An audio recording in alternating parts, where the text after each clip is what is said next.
Love books? So do we.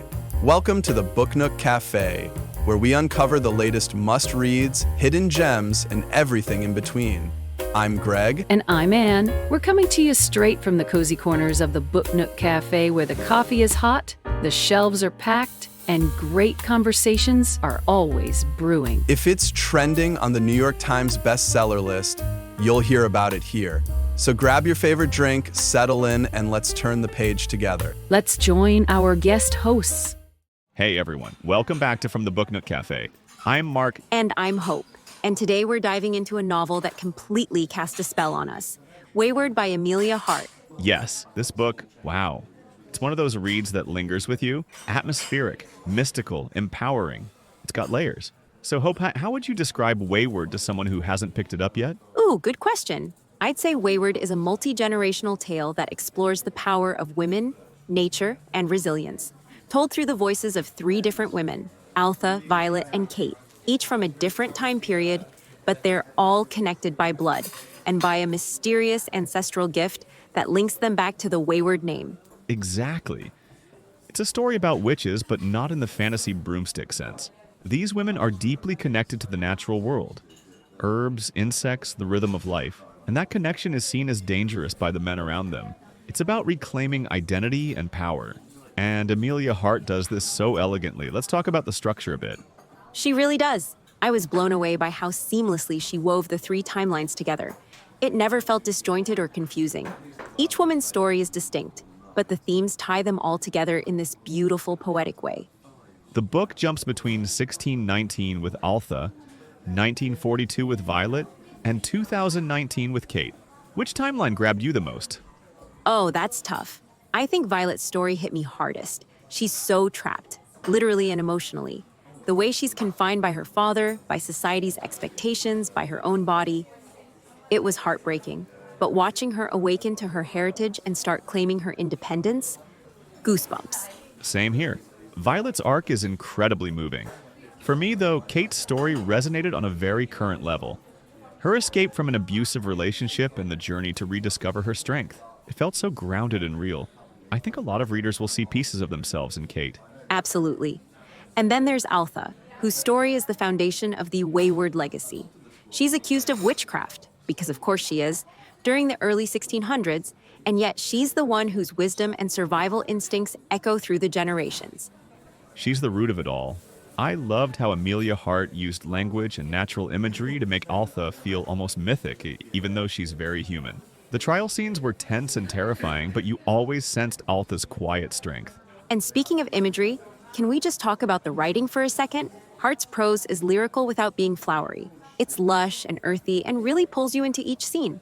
You can smell the herbs, feel the damp of the woods, hear the insects buzzing. It's incredibly immersive. Totally agree. Her descriptions are vivid but never overdone. I found myself underlining so many lines, especially ones about the natural world. There's this one passage about the spiders building webs in the corner of a room that somehow feels both eerie and comforting. Oh yes, I remember that. And how insects and animals appear again and again. It's not just a motif, it's symbolic. The idea that nature is not something to be feared, but something to be listened to and respected. That's such a core theme in the book. Right. And what's brilliant is how that theme reflects in each of the women's lives. Altha uses her knowledge of herbs and healing. Violet connects with birds and the wildness outside her oppressive home. And Kate finds healing by literally living in the old Weyward cottage and becoming attuned to the land. And you know what? That cottage felt like a character all on its own. It's wild, overgrown, and full of secrets, just like the Weyward women. I loved how it became a sanctuary across generations. Yes. The way Hart describes it, you can picture every ivy-covered stone. And I loved that Kate finds old journals and trinkets from Violet. It's like she's being guided by her ancestors, reclaiming a power that was always hers. There's something really healing in that. It's a book about intergenerational trauma, but also intergenerational strength. Each woman suffers in her own way, but each also finds her own path forward. That's so well put. And I think what makes this book so powerful is that it doesn't shy away from pain or injustice, especially gendered violence. But it doesn't stay there. It's about survival, reclamation, healing. There's hope woven into every chapter. Exactly. And I also appreciated how the book explores the danger of silencing women, whether it's by calling them hysterical, locking them away, or simply dismissing their knowledge. It's such a relevant theme even today. Definitely. The word wayward itself becomes a badge of pride rather than an insult. Early in the book, there's that quote, "They call us witches. We call ourselves wayward." That gave me chills. Same here. It flips the narrative. It reclaims a label that's been historically used to punish women who don't conform. And Hart shows us that those so-called witches were often just women with knowledge about medicine, birth, death, nature. That alone made them dangerous to the status quo. So true. There's a real feminist backbone to this novel, but it never feels preachy. It's organic, rooted in character and history. Totally. And I think readers of all backgrounds can connect with it. Because at its heart, it's about identity and finding your voice. Whether you felt out of place, overlooked, or just longed for freedom, this book speaks to that.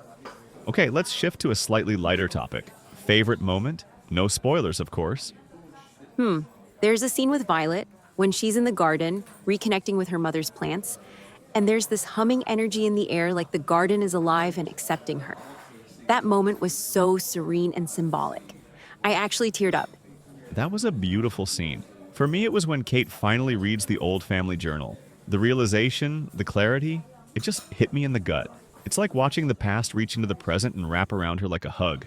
Yes, it's so satisfying. And that ending, without giving anything away, I'll just say it felt earned. Not tied up with a bow, but true. Agreed. Emilia Hart gave us something rare. Historical fiction with the soul of a modern reclaim your power story. It's gothic, it's poetic, and it's deeply empowering. So true.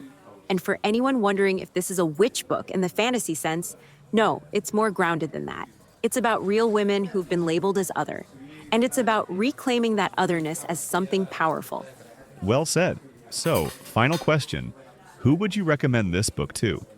Honestly, anyone who loves a good multi-generational saga, historical fiction lovers, fans of the Lost Apothecary or the Once and Future Witches, and especially anyone who wants a story that celebrates feminine strength, the magic of nature, and healing. Couldn't agree more. It's a 5-star read for me. Me too. And if you haven't read it yet, go get your hands on Weyward by Emilia Hart. You'll be spellbound. And that's it for today's episode of From the Book Nook Cafe. If you've read Weyward, drop us a comment or send us a message. We'd love to hear what you thought. And don't forget to subscribe and leave a review. Your support helps us bring more bookish conversations your way. Until next time, keep reading, keep wondering, and stay a little wayward. Bye, everyone. Well, that's a wrap for this episode of From the Book Nook. Be sure to like, subscribe, and share with your friends. If you're interested, our channel description contains links to the beverages we are drinking and some Book Lovers merchandise. We love having you here. Bye for now. See you next time.